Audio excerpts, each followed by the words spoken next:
को हमने जो है साधन मार्ग का समाज में सभी मनुष्यों ने हम जो पथ अपना रहे हैं इसका मार्ग सुख के लिए जा रहा है, सुख समझ के देखा। अपने अभिष्ट लक्ष्य को उन्होंने सुख समझा। किसी ने मूर्ति पूजा को सुख समझा, किसी ने देव पूजा को सुख समझा। सुख के लिए कर रहे हैं। देव पूजा क्यों कर रहे हैं? सुख के लिए कर रहे हैं। भगवान की पूजा क्यों कर रहे हैं? हम सुख के लिए कर रहे हैं। भगवान कहाँ रहता है? कोई भगवान कैलाश पर रहता है और कोई भगवान बैकुंठ में रहता है, कोई गोलोक धाम में रहता है। भगवानों की अलग अलग पुरियां हैं, अलग अलग वो हैं, पुराणों में वर्णन है वो। अब जब उनके साधक ऐसा समझ जिनको जो सा भगवान अच्छा लगता है उस भगवान की आराधना करते हैं। उनको ऐसा मालूम है कि उसमें लोग में जाकर हम परमात्मा पर चले जाएं, परमात्मा मिल जाएंगे, परमात्मा के साथ में रहेंगे। कोई सोचता है परमात्मा के रूप बन जाएंगे, कोई कहता परमात्मा के रूप, सब कुछ एक ही हो जाएंगे। इस प्रकार से विभिन्न प्रकार के साधकों ने विभिन्न प्रकार के प्रयास किए, जानकारी की, जैसा उनका मत मजहब कहता है। अब ये एक नहीं था, जो मत था एक नहीं था, सबके मत अलग अलग थे और अलग अलग मतों में सबके अलग अलग विचार भी थे। अब ये आपस में एक दूसरे में भिड़ते भी थे। दो मत प्रकटों में, तीनों मत प्रकटों में जो एक दूसरे का कहना नहीं मानेंगे, आपस में तलवारें चलती थी, लाठी डंडे चलते थे। आज भी हिंदुस्तान में जगह जगह पत्थरबाजी हो रही है। अपनी बात को मनवाने के लिए ऐसा समाज में उपद्रव पहले भी मनता था, आज भी मनता है कि मेरी बात सही है, मेरी बात मानिए और आप अपनी बात को छोड़िए। इस प्रकार से इस मानव समाज में हिंसा होती आई और बहुत उपद्रव मनते चले आए। मत मजहबों के नाम पर बहुत हिंसाएं हुई, खून खराबे हुए। अपने अपने विदेशी आक्रांता भी भारत में आए, उन्होंने भी अपने अपने मत मजहब को बनाने की कोशिश की। कोई संपत्ति को हड़पने के आए, कोई देश में राज करने के लिए आए। पर इसमें मुख्य चीज थी उनकी शांति कि इसमें हमको शांति, पर शांति उनको प्राप्त नहीं हुई। अपनी बात मनवाने में शांति नहीं होती है। शांति इसमें होती है कि आप अपनी बात मानिए पर दूसरे को अपनी बात मनवाने के लिए आमादा न कीजिए। अपनी बात मनवाने के लिए दूसरे को दबस मत दीजिए। आप अपने मत को मानने में स्वतंत्र हैं पर सबको अपनी बात मनवाने में स्वतंत्र नहीं है। सब आपका दबाव क्यों मानेंगे? तो ये अशांति का कारण संसार में होता चला आया। सदगुरु श्री कवि, इसी में सदगुरु श्री कवि साहब भी हुए। सदगुरु श्री कवि साहब ने कहा कि आप अपना पराया क्यों करते हैं? जो निरपक्ष है उसको मानिए। पक्षा पक्ष के काल में सब जग रहा गुलाम, निरपक्ष होए के हरि वजह सोई सब। आप निरपक्ष होइए, पक्ष और पक्ष का चक्कर छोड़िए। करने में विभिन्न प्रकार के भेद हैं। कोई काम किया जाए उसमें भेद है। सभी व्यक्ति जो है अपने अपने ढंग करने का अलग अलग है। साधन पद्धतियां भी सबकी अलग अलग हैं। तो हम कोई काम करेंगे तो उसमें अलग अलग भेद है, उसमें मत मजहब आड़े आएंगे, उसमें आपस में मन भेद होंगे। तो सबकी पद्धतियां एक जैसी नहीं है करने में। तो इसलिए क्या किया जाए? न करने को अपनाया जाए। करने में भेद होंगे, कोई ऐसे खाएगा, कोई ऐसे खाएगा, कोई ऐसे करके खाएगा, कोई कैसे करके खाएगा, उल्टा सीधा करेंगे। तो सही करना क्या है कि न करा जाए, करना बंद कर दो। आप अपनी अपने साधन पद्धतियों से जो कर रहे हैं उसमें भेद होगा, मत मजहब होगा, खून खराबा होगा, सब कुछ कर। आप करना से न करने पे आ जाए। जो कुछ कर रहे हैं वो रोक दीजिए। तो करने में भेद होंगे पर न करने में कोई भेद नहीं होगा। जहां न करना अपना लिया जाए तो वहां भेदभाव खत्म। जितनी भी प्रकार के आपके भेद थे खत्म हो जाएंगे, आप एक जगह पे आ जाएंगे। करने में भेद है, न करने में भेद नहीं है। न करना ही धर्म है। धर्म क्या है? न करना। न करने पर आप अपने सत्य स्वरूप में आ जाएंगे। करने में क्या है? संसार। करना किस में होगा? संसार। इंद्रियों द्वारा करेंगे, शरीर के द्वारा करेंगे, कुछ भी करेंगे, संसार प्राप्त होगा। शरीर के द्वारा जो भी कुछ आप करेंगे उसका फल संसार होगा। और संसार में लड़ाई है, संसार में अशांति है। आप शांति चाहते हैं तो न करने पर आ जाइए। करना बंद कर दीजिए, मानसिक रूप से करना बंद कर दीजिए, मनन चिंतन रोक दीजिए थोड़ी देर के लिए, आपको शांति प्राप्त होगी। और करने में क्या करें क्या न करें, अशांति प्राप्त होगी। जितने भी करते जाएंगे आप अशांति में पड़ते जाएंगे, और न करने में आप शांति में आ जाएंगे, एकदम शांति में आ जाएंगे। कोई भेद नहीं, सब हिंदू हो चाहे मुस्लिम हो चाहे सिख हो चाहे ईसाई हो, कोई भी हो, न करने में सबकी एकता है। तो वास्तव में धर्म वही है जो एकता सिखाता हो। जहां सब एक हो जाते हो वह धर्म का रूप हो गया।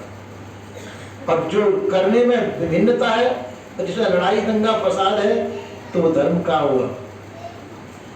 धर्म न दूसर सत्य समाना। धर्म के सत्य के समान को दूसरा धर्म नहीं है। और सत्य क्या? आप स्वयं सत्य हैं। आप सत्य हैं, इसलिए आपके अलावा कोई दूसरा धर्म नहीं हो सकता है। आपने अपने से भिन्न जो चीज भी मानी वो असत्य मानी, क्योंकि आपने अपने से भिन्न जो भी मानते चले जाएंगे वैसे वैसे अशांतियों पड़ते चले जाएंगे। हम अपने आप से चूक गए, अपने आप को छोड़कर के हम बाहर मुख हुए, संसारोन्मुखी हुए। अपने से भिन्न हम संसारोन्मुखी होकर शांति प्राप्त नहीं कर सकते। शांति प्राप्त करनी है तो आप बहिर्मुख से हट करके आप अंतर्मुखी बनिए, अपने आप में आइए, अपने आप में आके आप अपने घर में आ जाइए, संसार में मत करिए।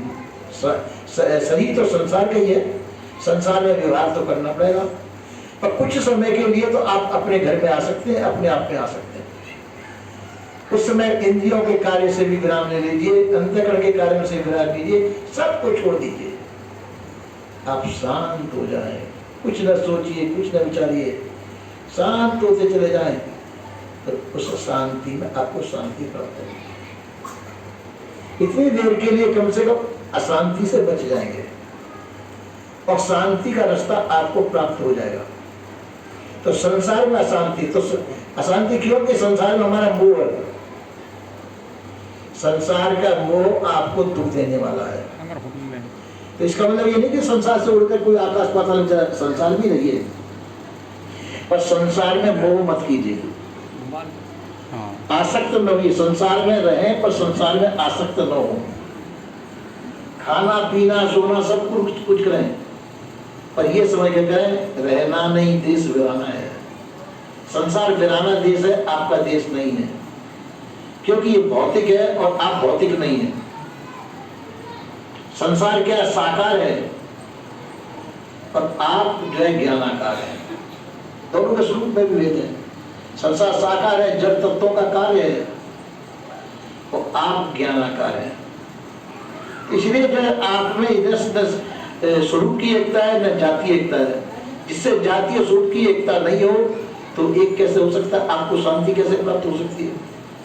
तो ठीक है, शरीर पर शरीर संसार का है, तो शरीर संसार का होने के नाते से व्यवहार तो आपको संसार का ही करना पड़ेगा, शरीर संबंध से। पर यह समझना पड़ेगा कि मैं संसार का नहीं हूं, मैं संसार से भिन्न हूं। मैं चैतन्य हूं, ज्ञान स्वरूप हूं, मैं जड़ संसार स्वरूप नहीं हूं। पर शरीर संसार का स्वरूप होने के नाते से व्यवहार में संसार का करे दे रहा हूं, तो आप संसार का स्वरूप नहीं है। इतनी बात समझनी चाहिए। अपने आप को संसार से भिन्न समझते। जैसे आप कहीं नौकरी करें, कहीं फैक्ट्री में नौकरी करते हो, कहीं भी काम करने जाते हो, तो काम करते समय वो काम कर रहे, अपना नहीं कर रहे, वो मालिक का काम कर रहे हैं, वो आपको आपके काम की ड्यूटी दे नौकरी दे रहा है, पर वो काम आपका नहीं है, वो फैक्ट्री आपकी नहीं है। आप तो वहां रोजी रोटी कमाने के लिए जा रहे हैं। रोजी रोटी कमाने के बाद में आप अपने घर चलेंगे, फिर उस फैक्ट्री में आग लगे तो आपको क्या चिंता है?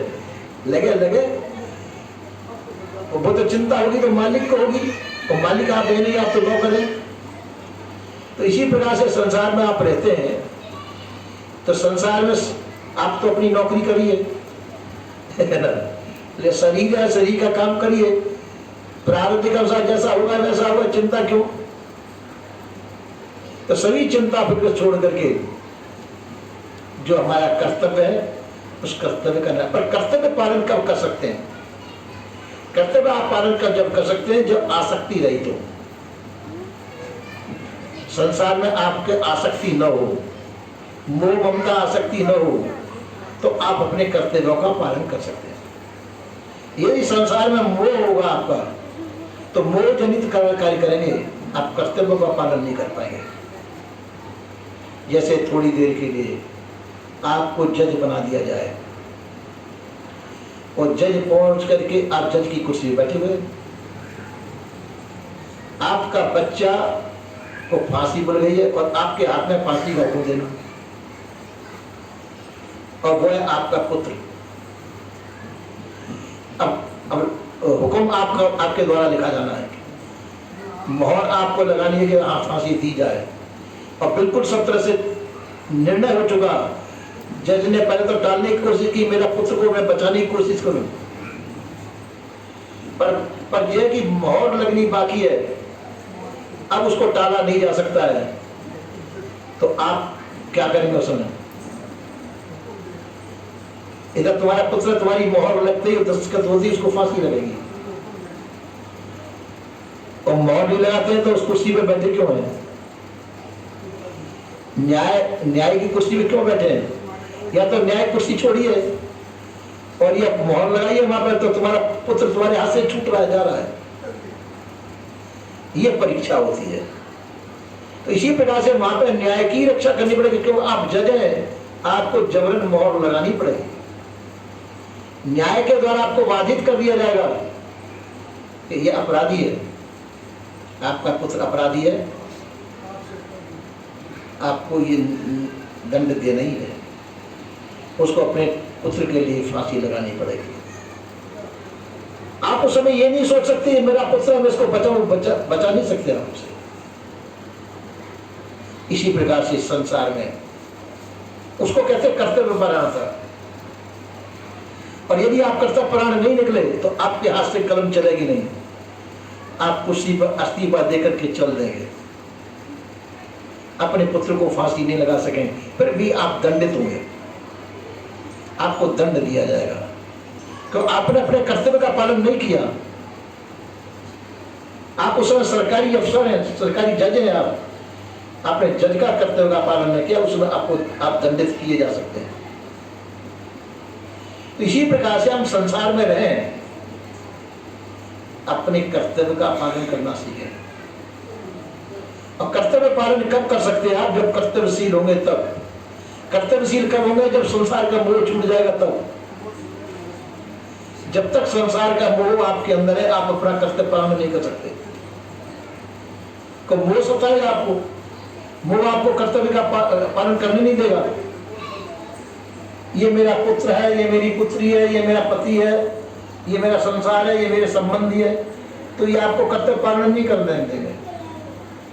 तो कर्तव्य पालन नहीं करेंगे, ये मोह सताएंगे। मोह आपको कर्तव्य पालन न करने से आप आगे नहीं बढ़ सके, अपने कदम को आगे नहीं बढ़ा सके। तो इसलिए संसार में आपको कर्तव्य पालन करना जरूरी है। जहां जैसा समय विधि के अनुसार कर्तव्य आता है, उस कर्तव्य का पालन आपको करना ही पड़ेगा, पर यह मैदान छोड़ना पड़ेगा। जैसे फौज में कोई व्यक्ति है,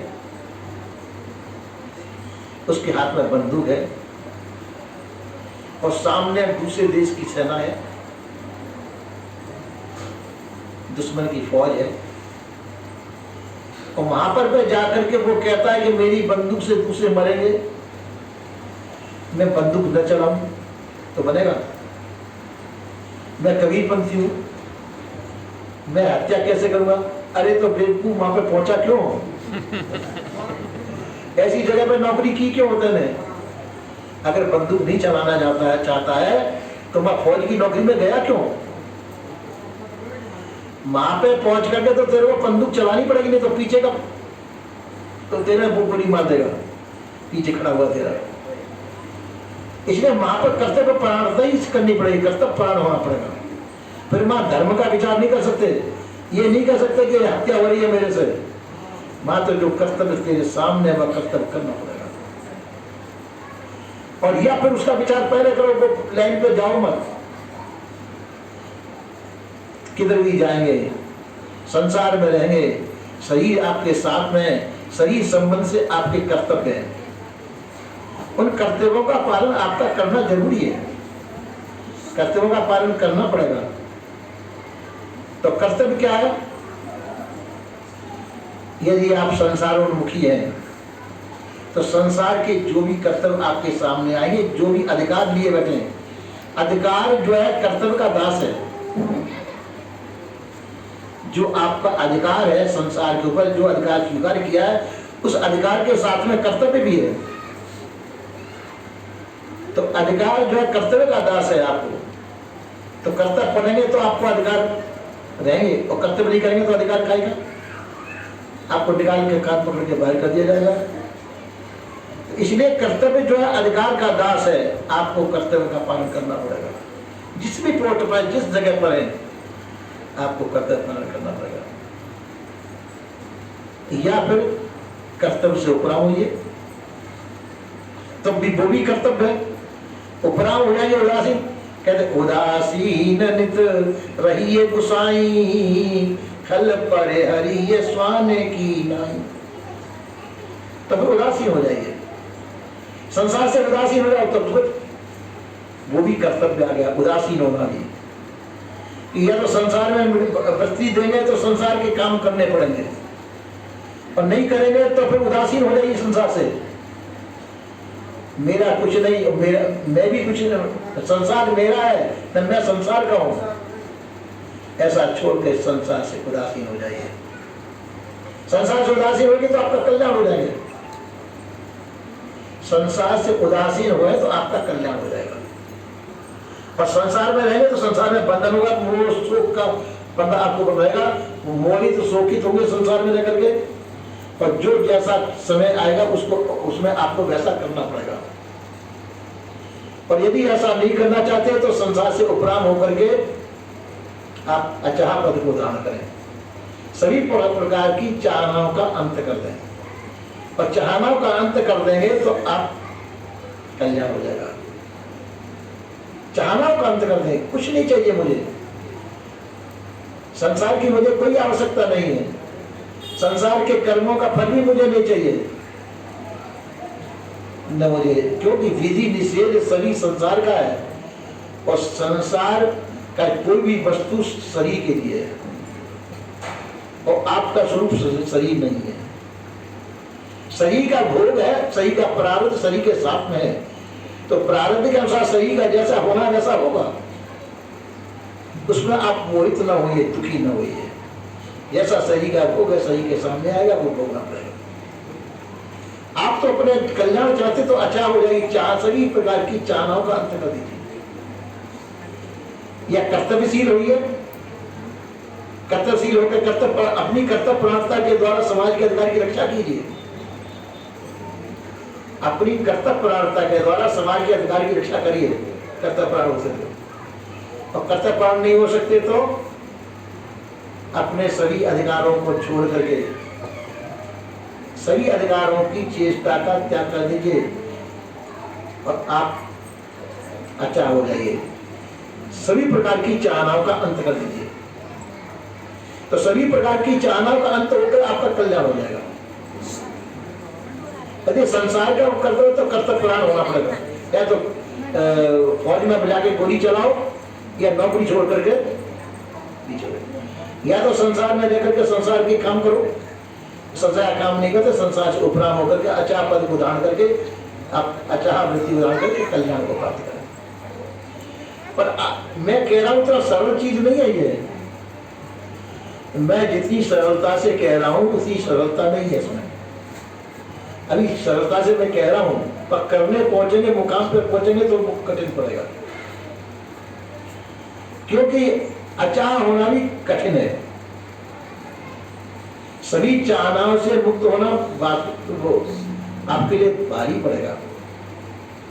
चाहनाओं से मुक्त होना, मुझे कुछ नहीं चाहिए, संसार की कोई वस्तु नहीं चाहिए, मेरे को कोई इच्छा नहीं, किसी प्रकार की वासना नहीं।